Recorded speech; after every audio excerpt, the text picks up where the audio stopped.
ஒரு சில ஆக்டர்ஸ்லாம் ஸ்டேஜ்னு கூட பார்க்காம மாத்தி மாத்தி சண்டை போட்டிருப்பாங்க. அப்படிப்பட்ட 3 ஆக்டர் யாருன்னு பார்க்கலாம் வாங்க.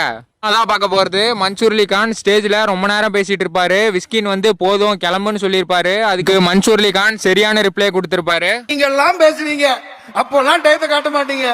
மன்சூர் அலி கான் மைக்க பிடிச்ச உடனே பிசாசு வந்து பிசாசு படம் ஆடியோ லான்ச்ல பாலா வந்து கருப்பு சட்டை போட்டு வந்திருப்பாரு. லாய்க்கே ட்ரை பண்ண பைல்வான் ரங்கநாதனுக்கு என்ன நடந்துச்சுன்னு நீங்களே பாருங்க.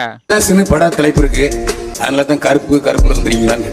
பிசாசுனா கருப்பா தான் இருக்கணுமா? பிங்க் கலர் சட்டை கூட போட்டு விடலாமே.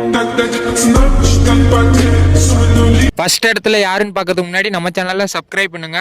விகடன் அவார்ட் ஃபங்க்ஷன்ல மணிகண்டா வந்து எஸ் கனகராஜ் கமல் ஃபேன் சொல்லும் போது மணிகண்டா வந்து அடிக்கணும்ன்ற மாதிரி சொல்லியிருப்பாரு. ஃபேன் சொல்லிட்டு எனக்கு அப்பெல்லாம் லோகேஷ் வந்து நிஜமா அடிக்கணும்னே தோணும். அதுக்கப்புறம் பேச வந்த லோகேஷ் கனகராஜ் சரியான ரிப்ளை கொடுத்திருப்பாரு. இன்னொரு 100 மணிகண்டை வந்தாலும் சட்டையை கிழிச்சு சண்டைக்கு போவேன், அந்த இடத்த விட்டு கொடுக்க மாட்டேன்.